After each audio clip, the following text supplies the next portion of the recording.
Tolerators. This is To All the Men I've Tolerated Before with Natalie Katona, your weekly look at everyday misogyny.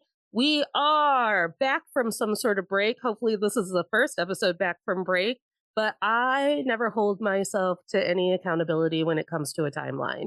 But we do have Elizabeth and Darcie because we have been sitting for months on all of our thoughts about the Tortured Poets Department before we could actually get all three of us together on a hot mic.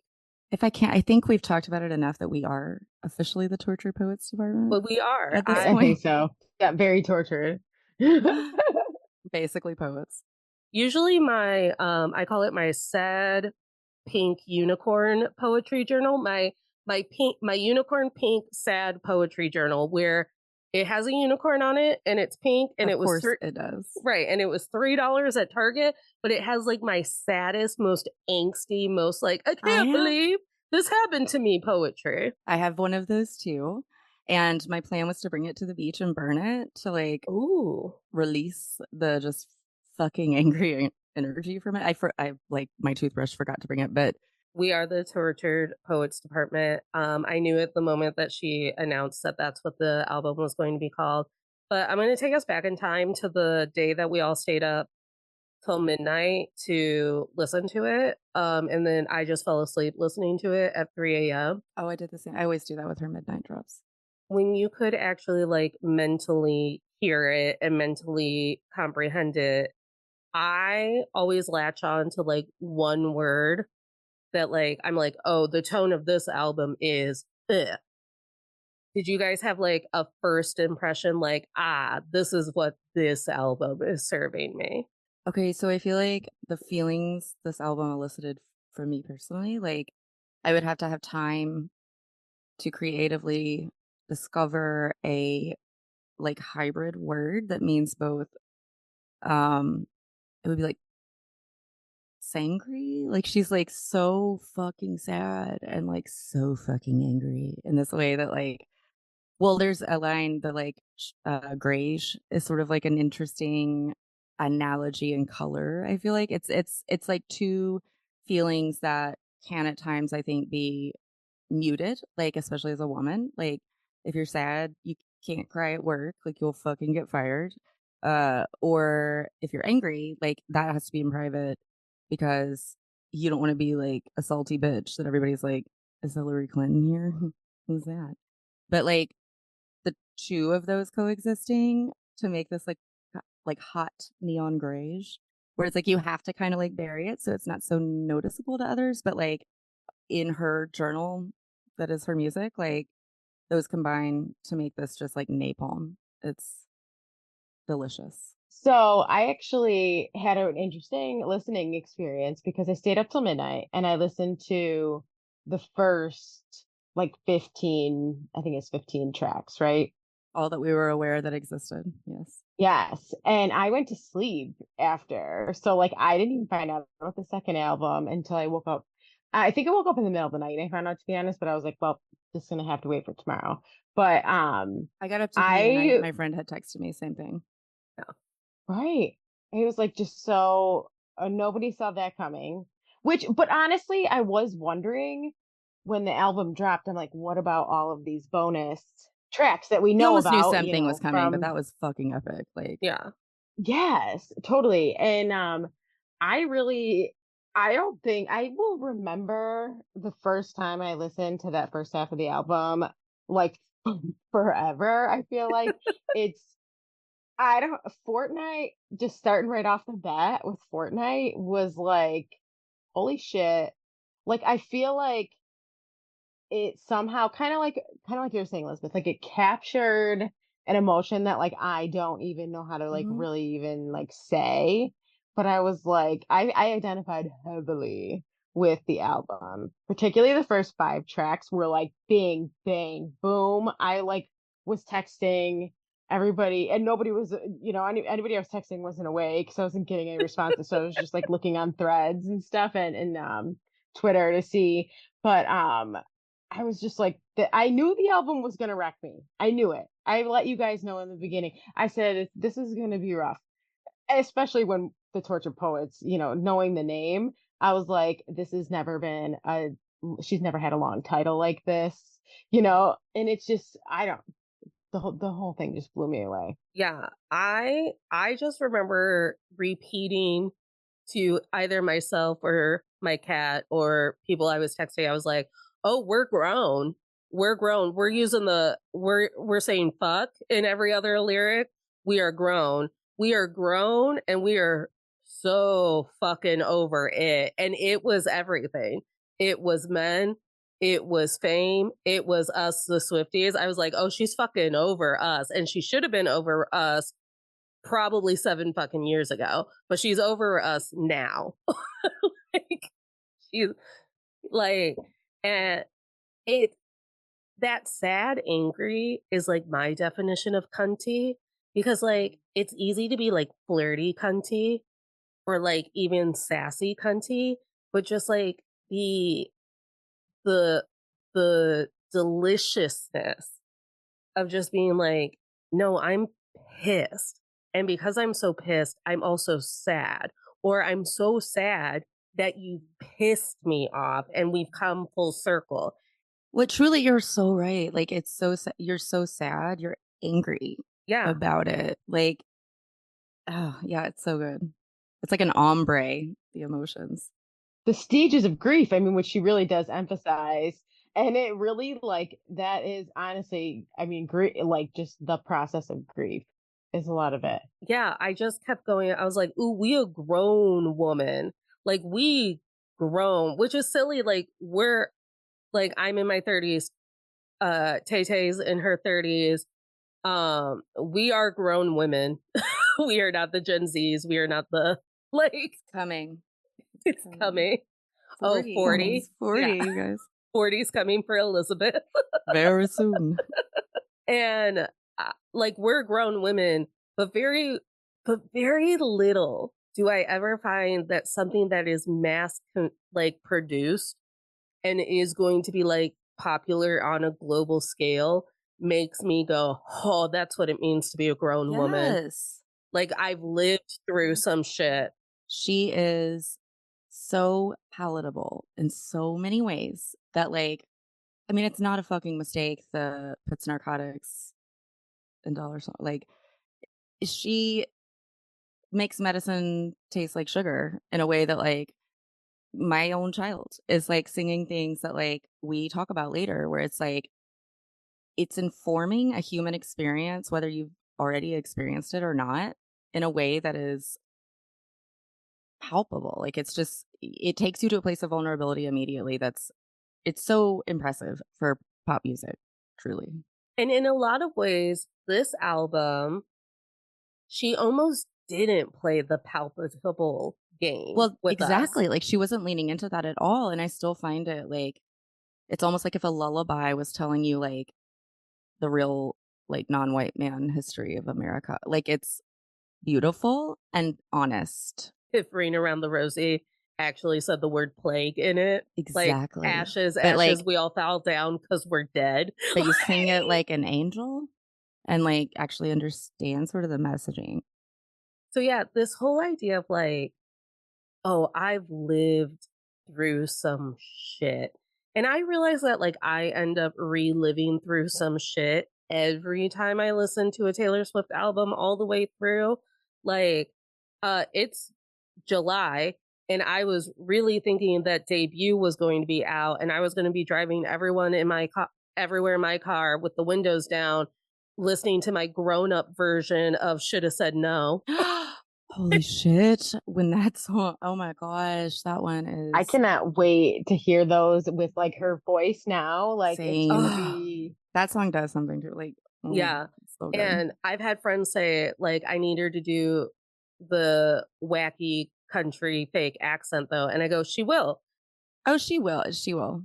She kept just enough of it in Speak Now that I went, oh, debut's going to slap. Like, debut's going to slap. She knows what I want, and it's a wacky country accent. Yeah. Well, and she's trying, I think, spiritually to stay very true to, like, she's not trying to replace for us these like seminal works that we've also grown up with. Like, and she knows that that would be very hard for Swifties to just like, okay, this is like, it feels older and you're older and it feels different. Like the weight of the emotions in the song are very much the same, I think, as when she originally recorded them, but it's not cheeky, it's a lot more elevated than that. But the sort of winks, nods to us, like the actual fans, are not only like awesome because it's fan service and it's almost like tiny Easter eggs, but like it makes it immediately listenable in a way that does feel new, but kind of the same. And while I will say that, like, my first, like, oh, let's talk about the themes presented in the album is, well, it's a breakup album. I almost want to change that and be like, well, it's a breakup album, but it's also like a fucking diss track call out album. Dude, that's how I like that's how I received it immediately. I was like, "Oh shit, this is not a breakup album." Like Midnight's was the breakup album. This is setting the fucking world on fire because a fuck boy fucked with the queen. Like this was the aftermath of the Heartbreak album. And it's such like a fuck you. Well, and have you ever been in that mindset where a rat boy, an ugly man, really fucking tries it on you? And then you remember every other ugly man that's ever tried it on you. And you're like, and now that I remember, I'm pissed at fucking Chase from 2002 now that I think about it. Well, And that's kind of the thing, but they deserve it. Every piece of shit that like shows up in your life and then pretends to be the brave man you need and like haven't had yet, and it's them. Every time they then show you who they really are, you are now every fucking man that's ever done that to me, including sometimes my dad, and you deserve it. And then the new one, the next one comes along, and guess what?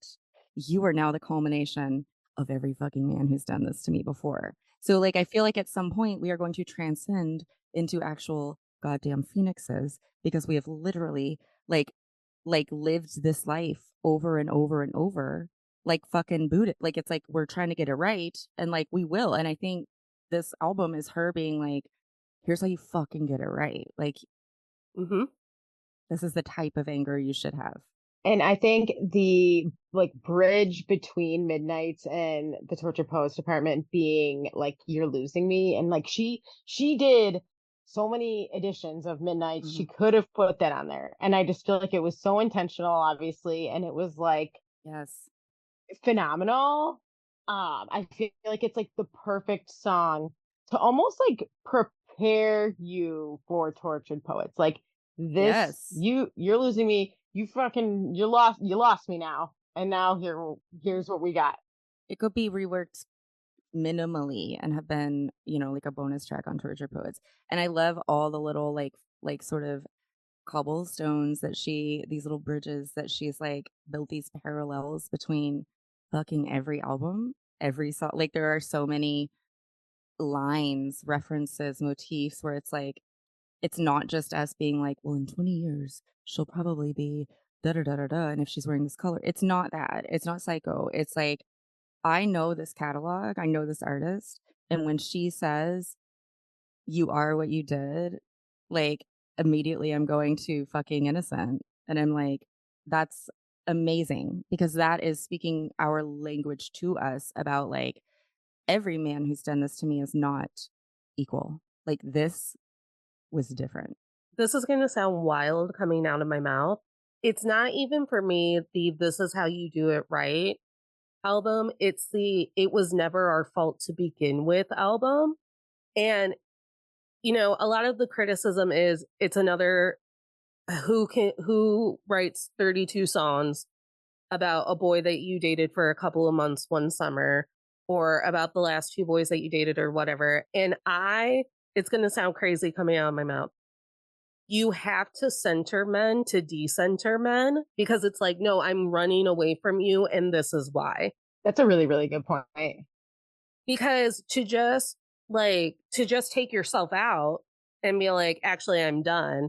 There's no way and I talked about this in the Vanderpump. I got really emotional talking about Katie Maloney's last season of Vanderpump Rules because I was like, I don't think anyone understands how lonely it is to actually decenter men. Absolutely. She is you. Like truly there is like quiet energy that she, not to veer into Vanderpump, don't get me started. But like Katie Maloney is a fucking hero and a prophet, and like she is my absolute reality idol. She is a truth teller in a way that fucking people don't want to hear. And it makes her not cute and it makes her dislikable for especially men. And she is one of those women that I listen, if I could count how many times I've heard a man, because every man in my life, dad and everybody, everyone who knows me at some point is either hearing me talk about Vanderpump, I'm showing them a clip, I've made them watch a season, I've made them watch the whole damn series. But like everyone's opinion, she's almost the Rorschach test of like your misogyny to that show. Because if it comes out of your mouth while you're watching Vanderpump, why did she cut her hair? It looked better long. That's me being like, unsubscribe. Number one, Katie Maloney is my queen. And at no day, not one day that did her hair look better long. No, it did Right. Not one day. No, she is the Phoenix. Like this is her absolute lane. This is like, she's just, yeah, she's winning. So back to this like point of like, in order to decenter men, you first have to start with all of the ways that you centered them. So a lot of the album is you fed me a fairy tale. I kind of like that. You fed me a fairy tale. You told me these lies. You told me I was going to get married. You told me I was going to have your kids. You told me that I wasn't like any other girl and all of the other girls compared to me were boring. And at the end of the day, you ghosted me like I was no one. And we've all like I've been that lady. I've been that lady holding some other lady's baby while some rat man is like being like, what if that was our baby? And then 2 weeks later telling me like it just got like really serious in a way that I didn't quite understand. And I was like literally just like a fugue state in it. like like I was like I wasn't making any choices. Like so often oh, you were hitting so close to home on my personal experience. Like, I'm not even making choices in my relationships with men. I'm being told a fairy tale. You are literally upstream. Like you are to go opposite of what they're convincing you of or feeding you or telling you every day would be to swim against the tide. So you either have to save your own life by clawing yourself back to the shore, or maybe you're fucking busy or you're a single mom or you, I don't know, have a job and you don't have the fucking energy to do that. So you just let them take you on this ride that I'm literally like, never again. Absolutely never again. And again, I know that she worked on this damn album for a while, but I think that the Eras tour was a big game changer because she physically had to be away from these men who were feeding her stories.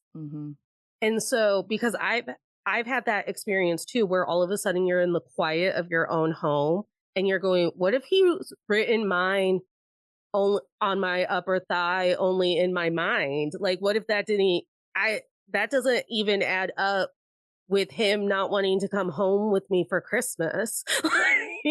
Or like truly, I don't know how quickly we want to get into where we were in our personal lives when this album dropped. Right. Or if this is an appropriate place to tell the story. But I was recently in a 10-month relationship with a person I met on a dating app.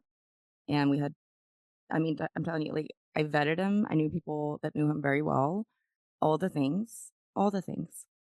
And it is very simply, and the short version is, it's a case of someone literally showing up, getting a read on you like they're casing a house, telling you exactly what you want to hear, and then behind closed doors being the piece of shit they actually are.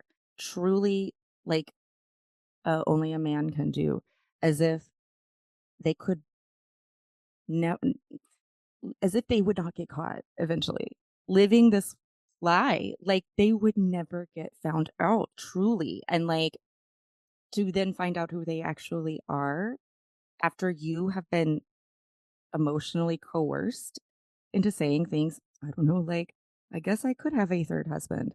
I don't know. Like I thought I was done having kids, but like you made me kind of like think differently because they have brought these things up because sometimes they do meet your family. Sometimes they introduce you to their grandparents. Like the extra mile gone, the above and beyond is staggering. Absolutely. So then to fall from such great, and that's like the whole time I'm listening now in the new, oh, that's important as well. It dropped at the last sort of like good era, sort of stretch of time I had with this vile individual whose name is Rob. His last initial is O. If you live in Memphis, he's a drummer for a band. Go Google. But that happened right at the end of this, like just like it was the honeymoon period again of the narcissist cycle. And so he had just like taken care of me when I had strep throat, like brought me flowers, just like all these like show like ways that he's like, I'm here now. This is like gonna work. It's gonna work. Begged me back. I tried to leave like 10 times. Anyway, the whole fucking shebang. This album drops and he had a show and we go and it's like past midnight. I instead of sitting at home waiting for Taylor Swift, I am at a stupid fucking hole in the wall bar, just like watching this loser play drums like I've never seen it before. And we're on the drive home and act like he's for real, like he's giving me a present. We can listen to the new, oh, can we? Can we listen to the new Taylor Swift? Because I listened to the new fucking Cannibal Corpse like 8 times, but cool, let's do that. And so unfortunately, the first time I heard Fortnite was with this fucking asshole who was like, damn girl, like, yeah, she's like really evolved. Like, shut the fuck up, first of all. I don't need your director's commentary over the fucking Taylor Swift. And B, now, because I was listening again, I was listening to it like, oh yeah, I've been there. Oh, that feeling. Oh, that like grieving process. Good thing I'm with the man I'm gonna marry. And then like the meme says, like it's like my parting gift from this relationship was a true appreciation and understanding of this album. Like Yeah. and that I had it. Like this like security blanket was like kind of huge. Yeah. I was gonna say with the love bombing in the beginning, I definitely what I've come to like learn, through my pondering of my life experiences, that it's almost like that's their study, and like you said, like they're studying, they see what you want, what they will need to do to keep you, and kind of just feed you that until you're hooked. And yeah, It's all because they feel owed you. So it's like, because I honestly, I was listening to it yesterday and today, and I was like, I don't listen to this song, My Boy Only Breaks His Favorite Toys enough. Because if that hasn't been every fucking relationship in my life, Oh, it's so good. with the sandcastles. oh, because again, it all goes back to, I think that at a very early age, I was conditioned to believe that my logic, reasoning, and decision making turns off the moment that a penis enters the room. And and it's why I stopped dating men. And like I've told Annie this before, I go, I only want kids if a man's in a room looking at me.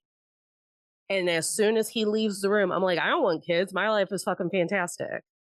I've only ever been made to feel like I wanted kids, marriage, all of it, if some guy is feeding me lines that he just sees it in me.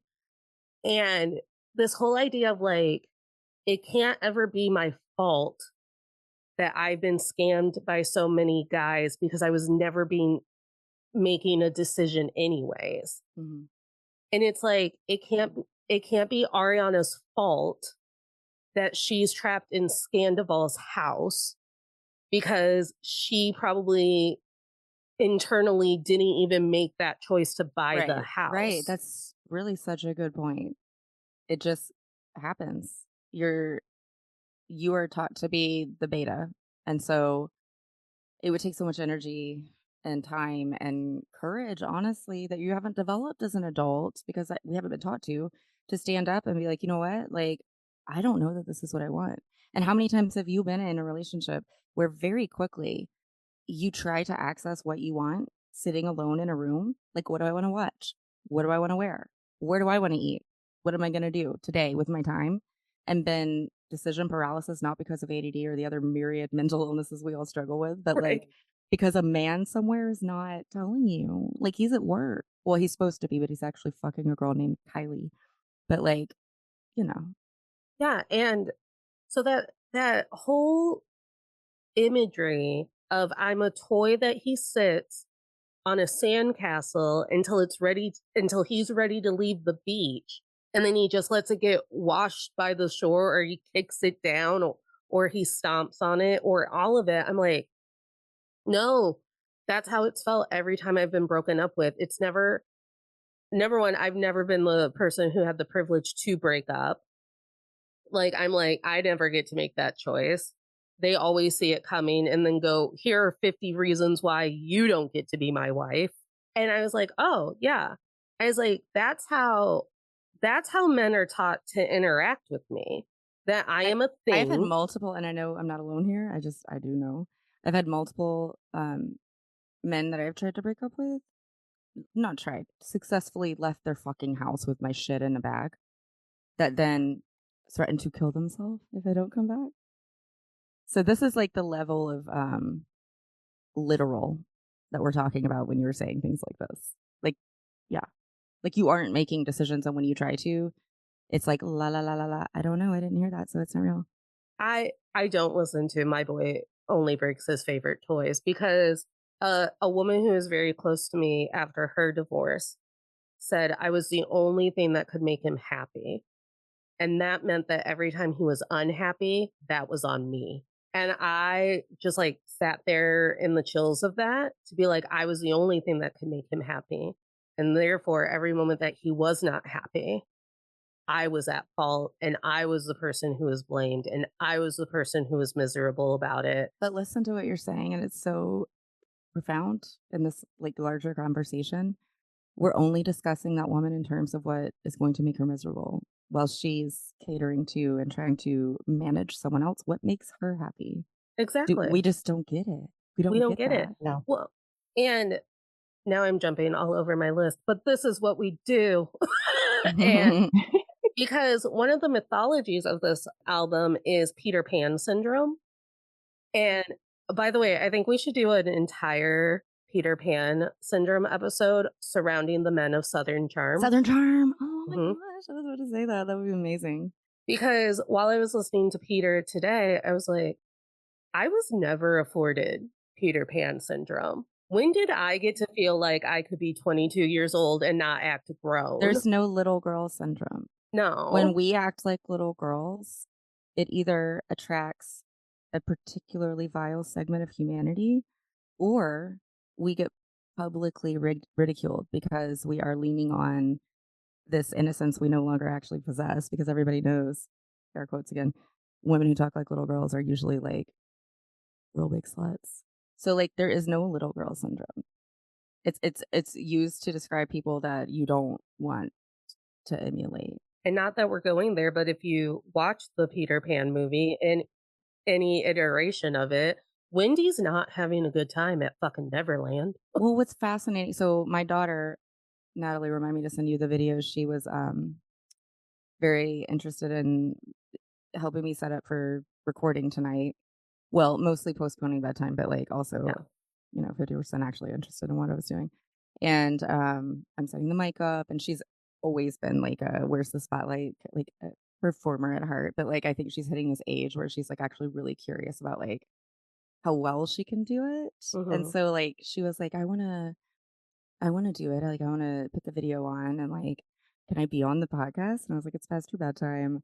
Um, but if you want to, you know what? If you want to like record a little like have a few minutes where like she's obsessed with the whole album. Like, what are your favorite songs? What do you think it means? Like, so she took a video of herself talking about her favorite songs, both of it's the Albatross and Peter. But so with Peter, she's never seen Peter Pan to my knowledge, not at my house, but like we've talked a lot about what the song means, what the movie's about. I would say that one's definitely over her head in terms of like the concept of man child doesn't show up later because they never fucking grew up. But like for her to be like, oh, it's about the movie and it's about Peter Pan and this is the story of Peter Pan, is the fucking seeds. of the knowledge of that being a thing that you're going to run into in life. So, like, when I'm like, "Ooh, should we watch this Disney movie?" Then I'm like, "Fucking roll the tape." You know what? Let's watch Beauty and the Beast. What do you see there? What do you see happening? Or The Little Mermaid? What does she give up for what? But yeah, this whole Peter Pan syndrome and like not being, I was never afforded letting my guard down. Like, girl, that's not what girlhood's about. Girlhood is not about frolicking in a field, letting your guard down, like blowing dandelions out of your hand a la Belle. Like, we all found pockets of time to do that. But wasn't it mostly imaginary? It was this like imaginary serenity that we were like shown because of Disney that I felt like I Mhm. was playing pretend. Every time I was like at my grandparents' house and was in a field and there was like no one around. And I'm like, what would it be like to just be like a Disney? It's not real. You're not actually relaxing in the moment or present. You are pretending to be fucking Jasmine or whatever. Like this picture of serenity you've been shown that women are supposed to be able to like capture at some point, but when? Yeah. And that's a really great point. Yeah, we've never just been afforded like, it's always like, what are you wearing? Who's looking at what you're wearing? Are you being polite? Are you being demure? Did you not take up space? Did like Did so you get in yeah. trouble? Did you ask for it? What were you doing? Who were you with? What time was it? Where did I think you were? Did you lie about it? I mean, literally, like boys come home in cop cars and the parents are like, "Do you remember that time Tommy got brought home?" I mean, literally, like it's funny. Now I have been lucky enough to be raised by a woman who is just like, my daughter is strong and she is smart, which also means that if anything should happen to me, it's my fault. But Right. I will just let her be gone for hours of the day and never think twice. Like, I was so like, I think about child, and again, this is another episode too, but I think about how childhood in 2024 makes me ill because of how sanitized and boring it looks. Like, it looks so sanitized and boring, and it looks like moms have to be like constantly creating an experience and not letting an experience wash over us. Whereas I was just a kid on a bike for hours downtown in my neighborhood at a park. I was just a kid on a bike. And sure, like little girls mixed up fucking potions of mud and sang songs and held hands and danced under the moon and But whatnot. again, that's pretending we're women who have more control over our reality than we do. That playing potions, magic, that like that's all like what would it be like if I could take things that are actually in my environment and my surrounding, put them Hmm. together and actually like change my reality. Because even at 7, we're like, it fucking sucks. I hate it here. Yeah. And I mean, one of the sections of my notes is just like, oh, just girl things. Knowing Right. knowing that you're seen more as an object without feelings that can be broken on a whim. Meanwhile, he's the one that you worship and love and adore. Hmm. Teenage petulance and suicidal ideation because you didn't get your way and you've just had it. Like, Yep. the the instances that I've just walked in being like, fuck it, if I can't have this, Yeah. might as well die. It'll make no difference. And like literally it's just an anthem. I don't say him because I don't want him, but I'm like, fuck it, I can't have this. All right. I'm I'm done. I'll Might as well drown my die. yeah. Might as well. I'll just drown in Lake Michigan and make it real romantic for everyone at my funeral. Like, I've heard that the Indiana Lakeshore has become really trendy and romanticized again. Like, the youths have found it. Oh And my. when my best friend told me that, the first thing out of my mouth was, "Oh, good, it'll be like trendy in a moment when I drown myself there." There you go. You're just propagating the romance of this The spot romance. now. I'll just be the new ghost of the Did dunes. you guys have like a lookout point that people went and made out at? I feel like I lived No, in like a big enough city that like that was like everywhere and anywhere. Like there wasn't I like a place. no, Or is that just simply is that a thing from movies and sitcoms? we just like hid in the woods that were off of the trail. Like, there was like a bike trail, and on either side of the bike trail was either a neighborhood or woods and then a neighborhood, and we would just go into those woods Okay. and do nefarious things. That is more romantic than growing up in Memphis, Tennessee, where like every memory I have, you just went to the park people did heroin at and like rolled your windows up and like Just got you can make out there nasty. for a minute before like the cops come or that guy that looked like Jesus would come knock on your window and ask for money. It was not a place for the youth Yeah. where I live. So I think like a big point of this album is like, hey, even when we were doing girlhood right, it wasn't in our control. Like that Oh wasn't no. us making choices. One point I just wanted to make before we go off of Peter Pan is that even like in Peter Pan, Wendy, Peter and Wendy, but Tinkerbell is really the female character that is glamorized and she's fiction. I think it's actually kind of, a good. What I love though is like, so I always thought Peter Pan was a little there were some parallels with Midsummer Night's Dream and Tinkerbell's Puck. And so it's this like really interesting sort of gender inversion on the like Greek choir also being a commenter and a shit stirrer, like in the actual like narrative of the story. But like, yeah, that is interesting to even bring her up in the conversation of Peter Pan because there is a woman that's sort of like this like all present commentator Commentator. that's like, what's up here, The guys? girl who's like, bitch, I've lived through this and you Yeah, don't want to be me. Like, exactly, well, exactly. and here's the Is thing she too. Cassandra? Yes. But no one dresses up as Wendy for Halloween. No That's so one true. Right. no one dresses they want to be Tink. They want to be that bitch who's throwing the sass back.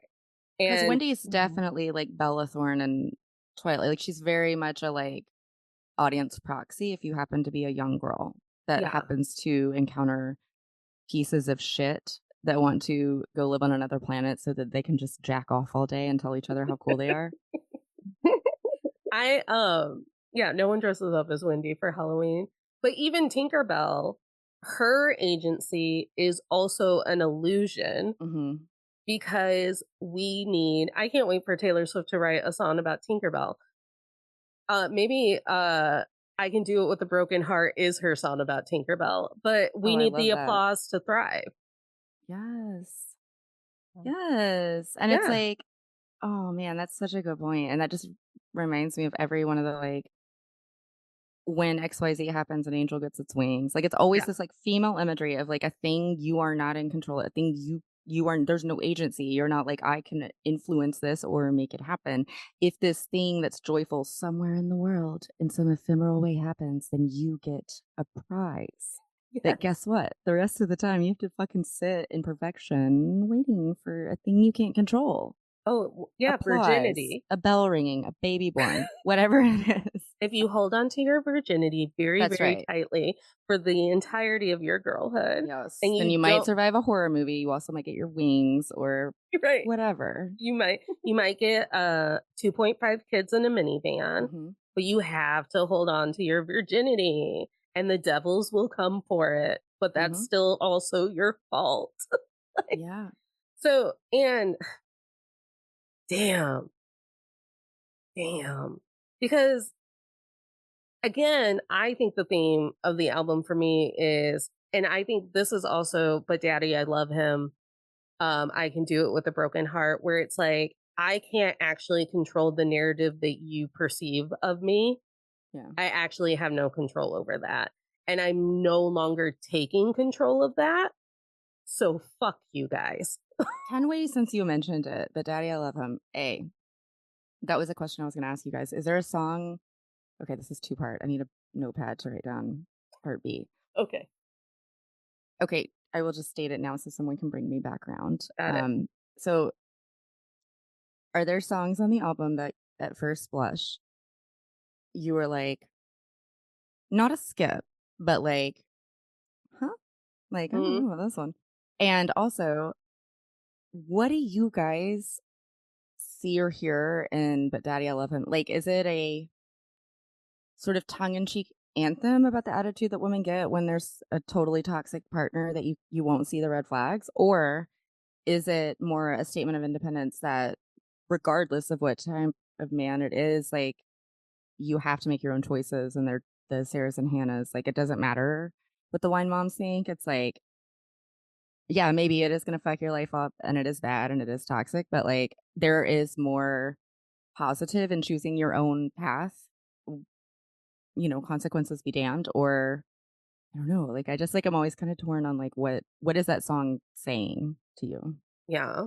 You know, it's so funny. I listen to Daddy, but Daddy, I love him all the time, but I don't think I actually think about it that deeply past the Well, you know, I happen to be right at the moment that I was like, you know, absorbing the song and like really like the analysis was kicking in. Like I was in a relationship. I remember sending it to a friend of mine and was like, "This is my anthem," because like everyone in my fucking life was like, "Do you not see what a human trash can this is that you're dating?" And I was like, "But daddy, I love him." unfortunately, I probably don't think that hard about but Daddy, I love him because I am the Sarahs and the Marys and the daddy. I am Mhm. daddy, where I'm like, he's terrible. He is awful. Well, you And are a daddy because it's the Swifties, like we all are. yeah, I feel like, well, yes. But I also but I play hear that you. There's role. like a personal Yeah. connection to that. I Yeah. I play that Oh, role Natalie, again. there's a reason we did not speak for 4 months. I And know. I will on air apologize for that because I think Taylor herself there may have been some friendships that she was like, "Ooh, I hate even like it's true. I hate saying this, but like they'll be there when this When this is implodes. over. Yeah. I No. have to just see because what they're promising is fucking everything." Well, and there's no need to apologize because we've Well, but all you're one of the women. You're one of the people in my life. There were many, but like there were some key core people. You were one of them that like I was the one that was like, la la la. Like if I don't knock on that door and like have to have that conversation, then like then I can just like tell him to right. floor through the fences. Like we can just like figure out if this like wild boy is actually gonna be my forever. And then when you crash, I love the end of her song. I feel like it's like this like imaginary fairy tale. Like and then they were together. But like rarely does that happen ever. Like Right. Right. Oh, oh yeah.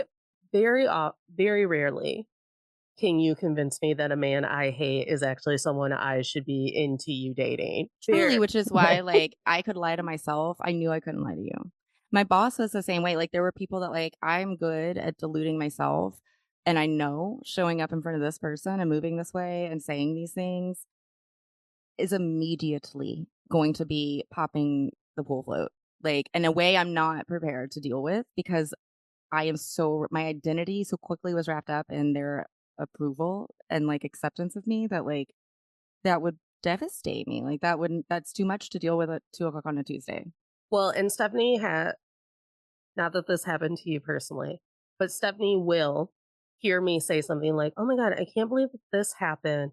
She never told me, or she allowed this to happen that affected my day, or whatever." And Stephanie will go, "She's lying to you so you don't catch on that it was the boy being toxic." Yes, And she knows that you will open your mouth and say that boy was being toxic. it's true, but, like, I want you to know that, like, it I want like, that should feel amazing. Oh, no, I wake up every day. I wake up every day in the glow of knowing that I am You are Katie Maloney. Cassandra. You're Cassandra. Like, you are all those women. I used to name all of the characters, D&D, writing, little stupid songs.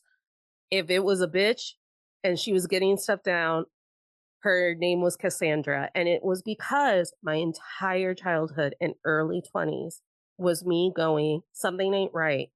And someone going, hey, everything's cool. What are you talking about? And every single time the person saying that to you was benefiting from the fact that bullshit was happening.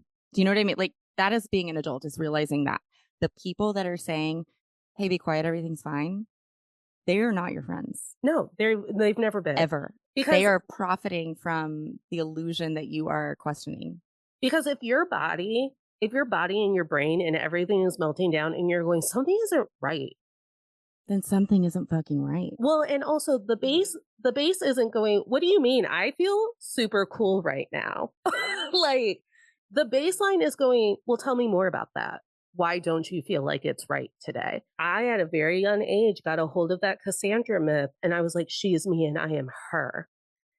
And how often did Taylor Swift try to tell people that John Mayer probably wasn't the nicest guy or whatever? And she was like, boo, he made your body a wonderland. Like, boo, we like his grody jeans. Yeah. She, yeah. And it is always Cassandra's and Natalie Katona's and Katie Maloney's who get burned first because they're threatening the whole town. Mm-hmm. And they see it before everybody else. Yeah. Right. But the ones I will not like implicate Darcie in this conversation, but like I definitely am one of the I like I almost feel at times based on like circumstance at the moment where I'm working, who I'm dating, just like what's happening in my life. Like I find myself by default and by going on autopilot because I'm fucking tired.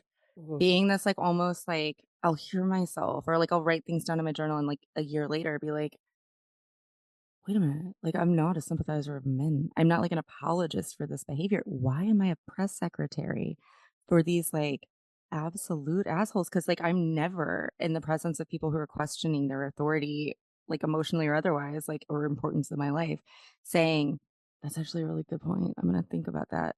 Like I go into autopilot defend mode where it's like, or if there's a grain of if you ever are like, I hear you because this is irrefutable. You're saying a thing you witnessed. I can't say anything to that. I can't spin it.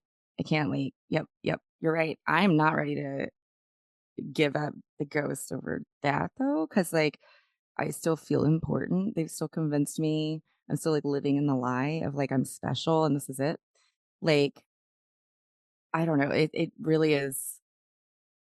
It's very powerful that I feel like it kind of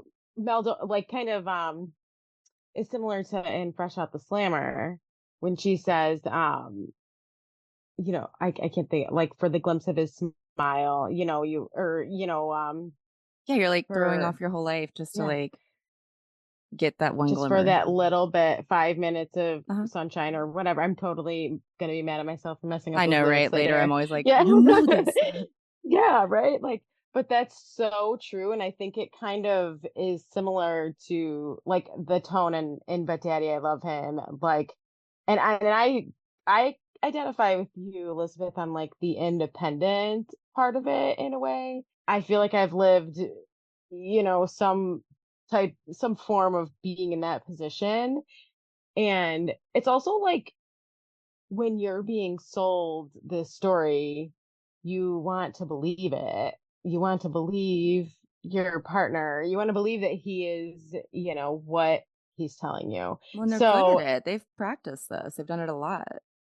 and now it's like, okay, well, I can convince everybody else that this is great because then maybe I will know Believe this it, is and maybe it great. will be. It's manifesting. It's trying to manifest by proxy. And if they do challenge it, I've said a version of this so many times. If somebody has like been like, no, he actually, I'm gonna call bullshit. Like this guy is a piece of shit. Like I can fix him. Yeah. No, really. Like I Oh no, can. really, I can. No, but no, oh, He may really, be I can't. racist. You may have seen really bullshit things about him, but like there is good in there, and I'm gonna fucking chip away until I'm like in that core of who this is. Also, we're told so many times, well, men have flaws. That's who Right. they are. Right. You're not going to find a perfect one. Uh-huh. Your girlfriend. Oh, as we Also, this know, notion of like don't settle is very new. I'm like to yeah, any younger people who are enjoying the fruits of that, God bless. the But like 4B we were movement. not told that. Right, Right. exactly. We didn't know that not fucking them was an option. Nope. And you were supposed to settle. That was kind of the message of the 90s and like the 80s. Like it was like, If this doesn't happen for you, your life doesn't matter. You right, know what I like mean? you're Like too it's like choosy. You're just being it's too what choosy. While you were talking about like, well, of course, I also wanted to feel like I was important in this. Not just this week. Our good friend Annie C, our reality TV correspondent, was on the phone with me, and I was telling her a story that I've told on this podcast about how I had a lack of boundaries and too much sass. And in high school, I felt like I was the most powerful girl in the world because my teacher, who was only several years older than me, because it was his first year of teaching, told me, you know that your work is the work I grade everyone else's work on because it's always perfect. And I told Annie, I was like, he should have never told me that. I was a menace from that day forward. And she went, baby, he was grooming you. And then 35-year-old Natalie had to walk into the room and be like, bitch, you got to stop bragging about that story. You were being groomed. And isn't that Like, what the so shit? fuck? Like, truly, I did so well. Okay. This is so. On that note, like Every time I felt smart, it was grooming. it's never occurred to me. Okay, so when I went to college the first time, I was fresh, like from high school. Like it was 2002. I went to the University of Memphis. No clue what I wanted to do. Bumped around in classes. Did mediocre, like whatever. Like I would come. Sometimes I wouldn't. Like I showed up for the test. I never just bombed it. Like I never didn't read the material. Like I was like 1 foot in the door. Yeah. Failed out to the point of them writing me a letter that like you're gonna have to like actually prove to us you need to come back if you're going to come back, so you need to go. So I did. I became a bartender, waited tables, like did whatever for a few years, and then was like, it was a certain time. It was before the recession. Like this was like 2004. I was just gonna be bartending and waiting tables unless I got a degree. And so I was like, okay, I'm gonna go back and finish. And they're like, no, you can't finish. You have to start over because you failed out like so completely. So write us a letter. I was like, like here's my sob story about what happened to me and please take me back. So they did. So this was after my glow up, I'll be honest. I didn't get grown until like beginning of college. Like I was Uh-huh. a very late bloomer. So when I look at pictures of myself round one at the University of Memphis, I looked like they on Mean Girls, it's like a 12-year-old German boy. Like if you cut Regina George's Yeah. hair, I had a very short haircut. Like I was not developed. I did not have curves. I did not look like a woman. When I went back, it was I looked grown up. Like, it was, like, more or less like how I look now, but a lot less like smoker's wrinkles. Um, so I got, like, the best grades, and, like, I did study really hard. Like, I know, like, I was applying myself. I'm very proud of, like, personally what I know I did, but I now look back and think about, like, the best grades I got and the ones that I was like, "Oh, I wish, like, I hadn't gotten a B plus in that class." Like, I wish I'd been, like, every other class where I was, like, 99, dean's list, whatever. Those were all women. The ones that Yes. gave me Bs, like, those were, like, and I respect, like, I still am in touch with some of them, but, like, those were honest grades. The classes that I got, like, 99, 100, the ones where they would pull that happened to me now, like, that actually happened to me. I got pulled in front of the class when I was, like, 27 years old in a Mm-hmm. communist China, the history of communism in China class, where we had to write, like, 30-page papers. It was, like, very serious. This man was like, "I've never been in the presence of a woman or anyone else who did such a fabulous job on our final research paper." Yeah. So she will live in my mind as the legend in this class because I don't give above a 90. And she got a 99. And I'm going to post her paper up front so anyone that wants to can come read it because it is just a shining example of the work I expect in this class. I told I still sometimes I'm like, hey, guess what? So Hey, like guess my what? I'm so clients at smart.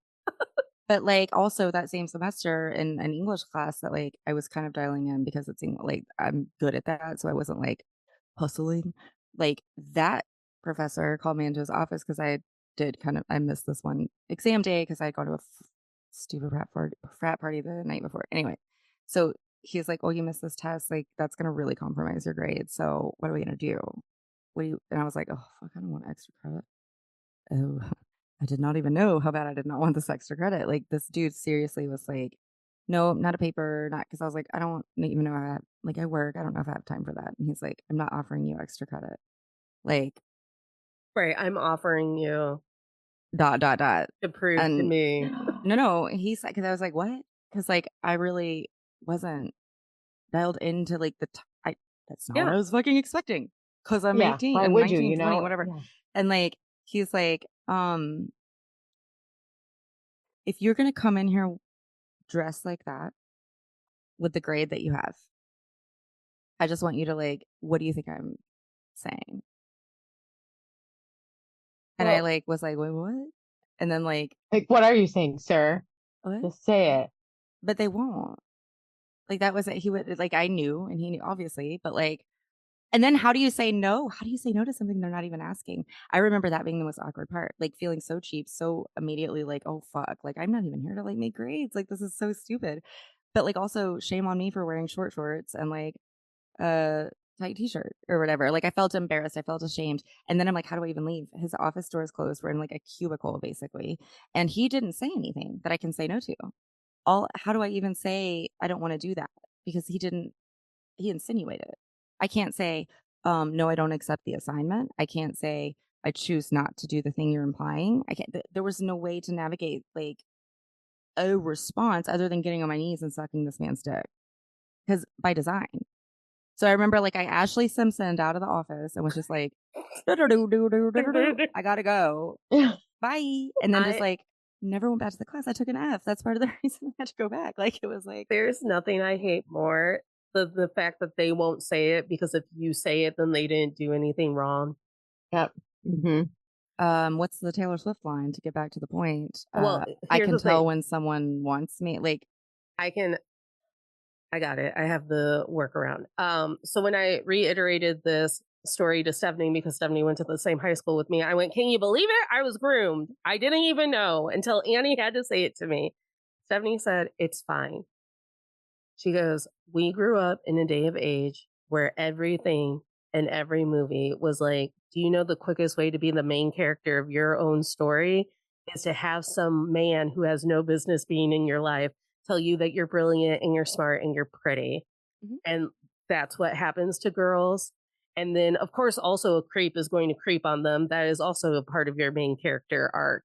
And she goes, and there was no one who has more. I have an unhealthy amount of main character energy. This we know. I mean, I think most of us sitting in front of a microphone, like, share that, but I feel the same. I have it in droves. I ended up telling Annie, I was like, here's the thing. The guy that I know was grooming me actively at 13 years old. I remember being that 13-year-old girl being like, of course he wants me. I'm so much smarter than all the other girls in my class. Yeah. I'm so cute Normal and I'm so girls are funny. boring. Mhm. Normal girls are boring. And I think it's always so. I think Taylor Swift is telling us in this album, like, it's all designed by them. And therefore, when these things happen to us, at no point is that on us. Like, it's never been my fault. You No. kept telling me it was my fault, and it's never been my fault. And I think that the imagery that she uses right before "I can do it with a broken heart" is the biggest sign of, sure, you're the main character, but you're not the writer or director. Oh my god, that just, like, gave me chills. That's so good. That's so true. Like, Yeah, that is really good. 'Cause, like, for me, when I've listened to it, it's been still she's the main character. Like, it's like she's, like, the superhero of the story being like, "I can't, like, I got it. I can do it." And, like, you just said that, and it was like, "Oh my god, it is so dark." It's so much darker than, like, even the darkness I thought that was there. Because 'Cause you're right, it's and of course, like, we get the visual enhancement of, like, the whole, yeah, the Eras Tour edition of the Georgia Poets Department, like, everything about that is just so supporting what you're saying. Like, the intro to that song and everything, like, I love that. so yeah. Oh, sure, bitch. Be Margot Robbie. Be her. Be the main character. Be Barbie. You're not the girl signing paychecks. And you're not the girl writing the story. And you sure as hell aren't producing it because we won't give you enough money. We're not paying women to produce. And you're sure as hell not writing this story. I will say the guy I was referring to earlier that was the Torture Poets drop date, like, my most recent long-term boyfriend. He was having unprotected sex with, like, I stopped responding to the messages on Facebook and other avenues when it was at, like, 19, 18 different women, all single mothers, all recently out of, abusive marriages, recently divorced. Like, it's pathological, like, he literally moves like a serial killer. But he hated I Can Do It With a Brick. Like, he was, like, performatively, like, sort of, like, enthusiastic about the album, but, like, that one, he was like, "It doesn't fit. I don't get it. It's just, like, this, like, bop that doesn't belong, but, like, it doesn't even, like, hit as hard as, like, some of our others," and I was like, "Really?" And then, like, Totally don't agree with that. well, No. now I think about it and I'm like, of course. Like, because like I'm such a main character in your fake life. Like I'm the primary. I'm the best one because you got me to co-sign a loan on things. Like it was like this whole like I was like a good credit score and a pretty face where like he would like take me to the show. I was the public girlfriend. Like seriously, like he was known enough socially where I'm from that like there needed to be this like figurehead like to propagate the idea that he's this like family guy and settled down and like devoted like significant other like but then all the women I talked to behind the scenes like it's like oh my god like it was not this was he was pretending I was the main character but then of course you don't like that song because like it's calling out the way we have to hurt, heal, and perform after people like him enter our lives. Well, and I think it's also like because I love Cam. Cam, if you're listening, maybe I'll just pull this and put it on TikTok. I love you, Cam. I'm actively missed you during the break. I actively missed you. Just joy to my life. And so I think it's so beautiful that she uses Cam and that other guy whose name I don't know because he's not Cam. Yeah. But yeah. he's very prevalent in the Eras tour as well. Stephanie knows his name. I don't perceive men, so only Cam. But I think that like that's part of it. Like she used Cam and the other guy who's so prevalent in the Eras tour because it's like, and it's always these guys that are always around propping you up, being like, but you're brilliant and you're talented. So fucking cool that like we don't even have to wait for a music video to be like, show me more. Like the set pieces, like the choreo, everything on the tour is like, okay, sit down, I'll tell you. Like this is what it is. It's like of course, like the men around you that are like invested also financially or otherwise in your success or perception of that are going to be like, get the fuck up, like get dressed, come on, do it, do it, do it. I burst into tears probably within the first 5 words of Who's Afraid of Little Old Me, watching it on that first live stream. I just burst into tears because phenomenal. Also, the entire platform that this podcast is built upon is you fuckers should be scared because I'm ready to start screaming my tails. Well, and it's also this like warning cry almost that like because you take us so not seriously, that is dangerous. You're really fucking like setting the stage for an actual revolution. Yes. Sure, I'm at the party. I'm drinking the White Claw. I'm cute. I'm fun. I'm flirty. But the moment you disrespect my friend in front of me, I'm going to be like, bad man out of the party. And therefore, you should always be a little bit afraid of me. And I've gotten to the point where a majority of the men who are just kind of on the periphery of my life are afraid of me. Well, I blew this man's life up on Facebook. I literally wrote every member of his family that I had contact info for exactly what he did with text receipts because they're disgusting. And I'm done letting these absolute assholes just fucking roam free and go to work at their stupid jobs and play in their stupid bands and fuck off with their stupid bros and just enjoy the fruits of other people's labors in life. No. And you know how many times I've been called petty and bullshit by dudes, and you know how many fucking like legit like I've cried correspondence I've had with women in the local area that are like, literally, my friend was about to sleep with this man. My friend went on a date with him. My friend matched him on Hinge. My friend this, like dozens, where they're like, you're the reason they didn't. And I'm like, well, then I'm the reason they don't have to go to get an STD test and they're not going to be shattered in 6 months because this is pathological.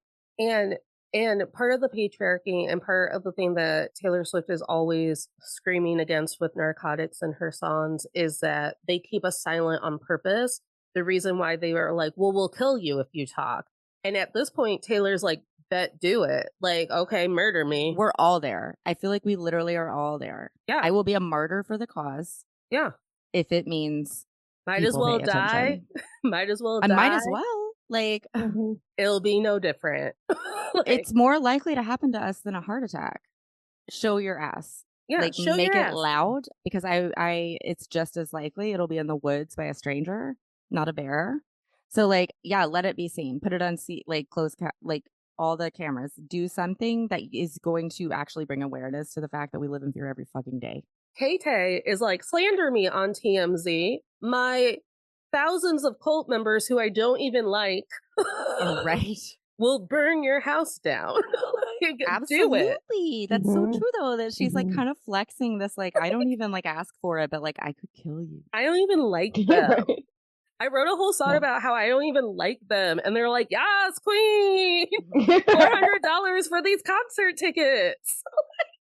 And a lot of people will be like, that's so shitty to write a song about how you don't even like your fans. And it's like, no, it's actually iconic. Oh, I loved it. Like that was Yeah. such a power move. I'm so here for it. I'm scream singing it, even though I'm like, I am them. I am Like, daddy. I don't care. Call me out. Like, I like that. I want some honest art in a way that like it just baffles me. People are like, not impressed. As we know, I said on a hot mic right after I went to the Eras tour, I'm like, not that Taylor knows this, but I built an entire marketing plan around her and going to the Eras tour and whatever. And what does she do this summer? Date a Nazi. And I'm like, Taylor, Taylor, I'm trying to be on your side. We've all dated some equivalent piece of shit. But she did not, I promise you, she didn't know he was a Nazi. She didn't know he was watching torture porn. She didn't know any of it because that's what they fucking do. Well, because then, like, he gets to rest on the, babe, it's all a bit. It's all a bit for the band. Uh-huh. And she plays that game too. So he's like what you do with your little Easter eggs and your capitalized letters. I understood how we got there. I wasn't happy it happened during my Eras tour. I was going to spit on him if he showed up in Chicago, but I understood because I too have dated a man where I'm like, oh, we're on opposite sides of the race wars and the class wars. Shit. But like they had an energy where it was like, I'm not gonna say I get it. Like, I feel like I have an understanding of the dynamic and the passion that is being like transferred purposefully and like the rush. But that also comes so much with like the love bombing and like the narcissistic cycle. So where it's like, it is a drug. It is like men being like, have you ever tried whatever? Well, and he's probably fed that to her. I mean, from what we can understand, how many songs are about Maddie that we never, like Maroon being about Maddie, like blew my mind. But it also shows a lot though, because if she was singing that then, and the theories of like Cardigan being about him, and it's connected so much that I think he's probably been feeding her bullshit for a very long time and 10 was like, years. when you leave Joe, and I'm sure it was something that she was in a position that 10 she years. couldn't. Yep. Yeah. When all of the stars align and we're finally single at the exact time and you're going to have my baby and it's going to be catastrophic for the world, for us, for our families. And again, feeding into my insane main character energy, I'm like, yeah, the world should burn because I'm getting fucked right for the first time ever. like the world should burn. And we know, obviously, like we all watched her and Joe's like relationship go up and right. I mean, I feel like it's been down for a long time. And I don't know where I was going with that. Well, so Elizabeth, you asked us another question and it was supposed to be the first question. What's the song that you almost skipped?